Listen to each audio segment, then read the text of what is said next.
Okay, my name's Jay. I'm an alcoholic and an addict. I have been very fortunate to have been brought through this work with the help of a loving, patient sponsor, loving and all-forgiving God. I've completed almost all my amends, and I live in steps 10, 11, and 12 on a daily basis. Chris, thank you very much for inviting me to share with the group this morning and for all those who do service to the group and all the readers. Um, yeah, chapter two, there is a solution. Thank goodness for that. Um, just a quick bit about me and my background for identification purposes. I'm what they refer to in here, a real alcoholic. I had the illness manifested in me very quickly. Sorry, my little dog's playing with a shell here. He gets pretty busy. We got a new puppy in the house and he stays really active. Anyway, helps me practice my recovery on a moment by moment basis. So it manifested in me very early. I was drinking and using drugs quite regularly by the ages of about 12 or 13. I was getting arrested by 14. I was in juvenile hall by the age of 17. I was facing a 5-year prison sentence by the age of 18. Yeah, it just alcoholism blew up in my life. I knew I couldn't drink. I tried various ways, many different times to quit. Nothing ever seemed to work. Finally, I went through a treatment program, an outpatient treatment program. I got a DUI. It seemed enough incentive to really put some effort into it. And I managed to stay sober for 12 years. But I wasn't attending meetings regularly. I just I didn't really work a program at all. And then I had just a complete upheaval in my life. 12 years clean and sober from drugs and alcohol. I hit a rock bottom low, was starting to lose my mind. And the last condition I'd made with myself when I got sober is if I ever lose my mind and it's not a direct result of drugs and alcohol, I may as well go out and use drugs and alcohol and have a little fun along the way. And when that thought crossed my mind, I lived in Bali, Indonesia, and thought, do I really want to end up in a Balinese prisoner psychiatric institution? And the answer was no. So that brought me into the rooms of recovery and started me on another 12-year journey in recovery, where I discovered I had some serious sex, love, food issues, relationship issues that then turned out to be addictions in their own right. And I tried to deal with all those in other fellowships. Nothing seemed to work till I hit my third rock bottom low from that, and fortunately found my way into Big Book Step Study, 24 years clean and sober, and started experiencing the miracles of this program for the first time. So there is a solution is chapter 2, and this is step 2. Came to believe that a power greater than herself could restore us to sanity. And I'm glad we read the spiritual experience, because it is important to know that that vital spiritual experience, that white light variety that Bill Wilson had, is not required. I fortunately did have one. Prior to that, I was an atheist. I was an atheist for most of my life up until the age of 14. I wasn't brought up with any religion. Um, I went to church a couple times with my grandma and some of my friends, but I just saw all the hypocrisy of it and didn't identify with anything. None of it made sense. I couldn't relate with what they were saying relative to what I saw and experienced in the world and on the news. So I just figured it was all nonsense. There was no God. I argued with people that there was no God.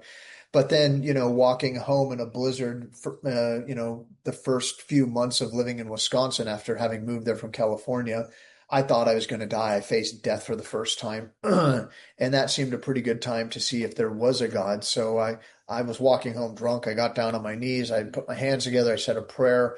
And the first car of the night pulled over and gave me a ride home. And that brought me to a belief in God.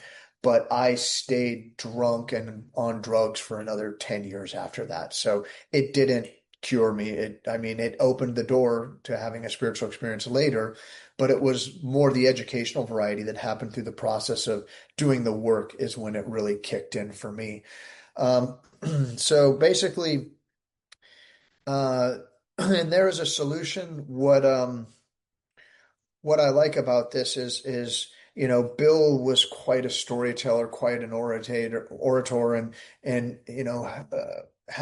knew a lot about writing and literary, what works in the literary context. And he liked to use stories for identification, and that's why the book leads with his story. He knew that to reach alcoholics, he needed to tell a story that was relatable. And then in chapter 2, it starts out with this great ocean liner where he uses kind of a parable, a metaphor to reach people, because he knows the power of that and how extensively that has been used in the past to impart great spiritual messages. And then on page 17, it says, "We are people who normally would not mix, but there exists among us a fellowship, a friendliness, and an understanding which is indescribably wonderful." So here he's talking about the power of the fellowship. And the importance of that. But a little later, it goes on to saying that the feeling of having shared in a common peril is one of the elements in the powerful cement, which is the fellowship, which binds us. But, keyword but, that in itself would never have held us together as we are now joined, that's a warning, right? It's saying the fellowship is not enough. We have to do the work. We have to work the steps. How often do we hear just meeting makers make it? Just go to meetings and don't drink, but here's Bill saying, no, that's not enough. We need to do the work of the book. And once again, a little further down, it says, this is the great news this book carries to those who suffer from alcoholism. So he's talking about the way out. And there was a time where, they were going to call the book The Way Out, but there had already been multiple people who had books called The Way Out, so it became Alcoholics Anonymous. Then on page 18, it talks about an illness of this sort, involves those around us in a way no other human sickness can, which, certainly I could identify with the carnage that happened as a result of my alcoholism and my many addictions and the lives I affected, the people I hurt, especially those I loved. It was horrible. And it asked, my sponsor had me put all these statements in question. It brings misunderstanding. He said, did it bring misunderstanding? Did it bring fierce resentment? Did it bring financial insecurity, disgust in friends, employers? And I had to answer yes to all those questions. When I came in here, I was devastated. I lost my wife. My son wouldn't talk to me. My family was pissed off at me. I wasn't making money. I lost my house. I wasn't doing well in life. I mean, I was getting leveled by this thing, and I was 24 years clean and sober from drugs and alcohol. And then again on page 18, it says, "We hope this volume," once again, we're talking about this volume, this book, will inform and comfort those who may be affected. So that's what the solution. So this chapter is called "There is a Solution," and it keeps telling us time and time again, it's this book, it's these steps. And then it goes on a little bit further on page 18, where it says, "But the ex-prom drinker who has found this solution, who is properly armed with the facts about himself, et cetera, can win the confidence of another alcoholic." That's how to find a sponsor, right? That's how you find a sponsor. You look for someone that's demonstrating these principles, that has a solution to share, that you can be related with. And then a little bit further, the next paragraph says that the man who is making the approach has had the same difficult, that he is obviously knows what he's talking about, is whole deportment, shouts of the new prospect, the man has a real answer. And that's how you become a sponsor, the man making the approach. So it's telling us as sponsors, we make the approach. A lot of people in, open AA, I hear they say, you wait for the sponsees to come to you, but here it's saying, no, we go out and reach them. And that made all the difference for me in working with others. And when I started reaching out and trying to help people, which is part of the solution that I'll get to if I have time. On page 19, we feel that elimination of our drinking is but a beginning. My story demonstrates I was 24 years clean and sober from drugs and alcohol when I hit my third rock bottom low. Just stopping drinking and using drugs was not enough.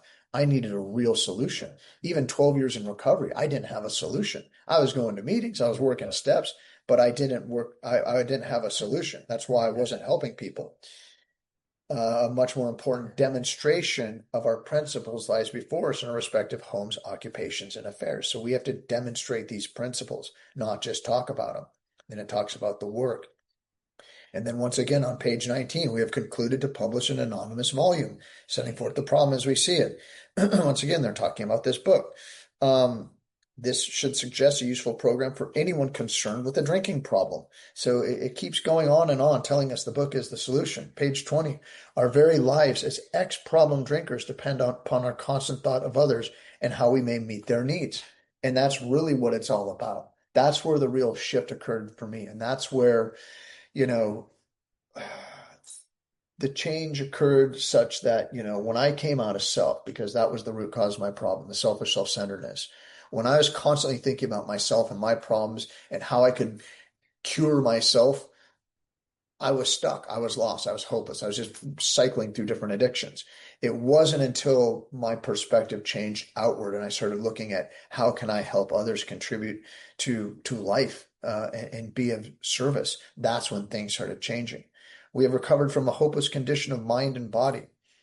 If you're alcoholic and wants to get over it, and my sponsor, when we got to this stage, said, he made me put a question mark after that. Are you an alcoholic who wants to get over it?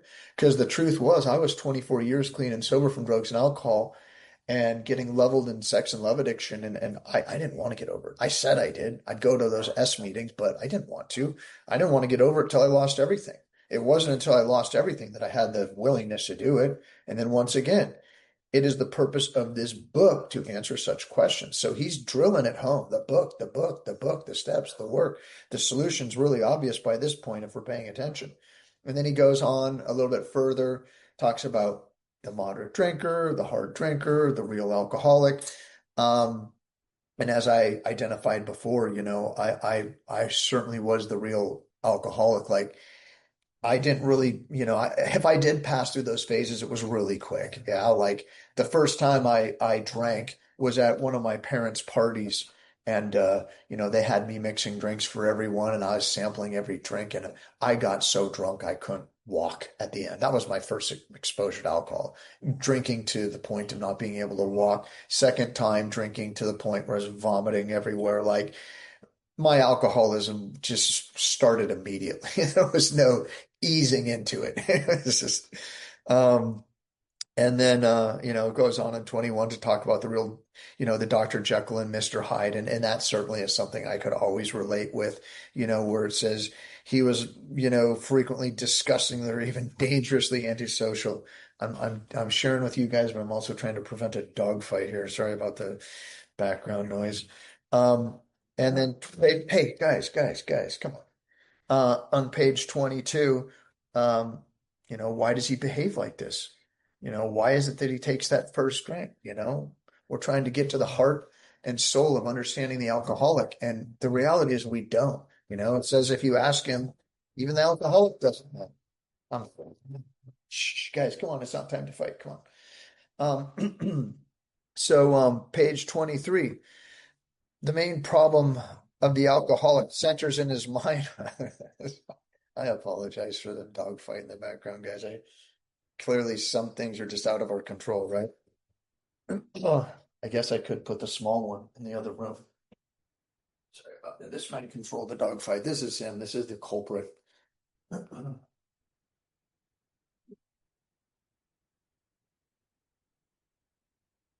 Sometimes wonder if that dog isn't a real alcoholic.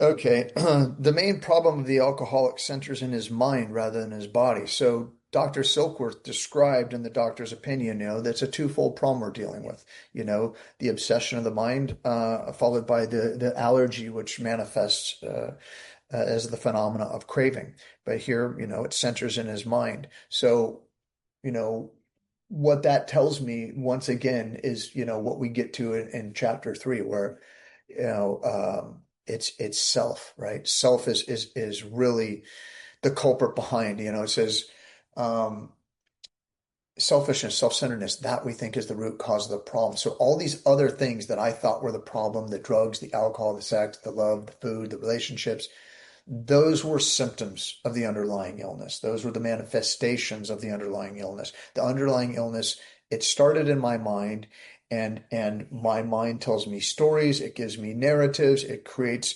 friction and animosity and anger and resentment towards the world and its people, and I use that as a justification to continue acting out in my various different addictions and alcoholism. Sorry, this time goes so fast. I'm already at my 5-minute warning mark. So let me get myself back on track here. There's no timer there? Hold on a second. Okay. 5 minutes. There we go. Um, so, um, Page 24, the fact is that most alcoholics, for reasons yet obscure, have lost the power of choice. So we're going back into talking about how we have lost the power of choice. Um, we're powerless, right? That's what the first step tells us. Um, you know, I tried endlessly, more than 10 years to control my drinking. I tried another, 12 years to control my acting out in other areas. Um, when this sort of thinking is fully established in the individual alcoholic tendencies, they probably place themselves beyond human aid. There it is, beyond human aid. So we're beyond human aid. I've tried how many times, countless times, to control this on my own. I can't do it. I've gone to meetings. I've seen psychiatrists. I've done therapy. I've joined religions. I've done meditation. I can't do it. I can't do it. I'm beyond human aid. These stark and ugly facts have been confirmed by legions of alcoholics throughout history. I'm not alone. This has been going on endlessly. Fortunately, there's a solution, page 25. And that's what we're talking about. That's what he's been drilling into us, the book, the steps, the work.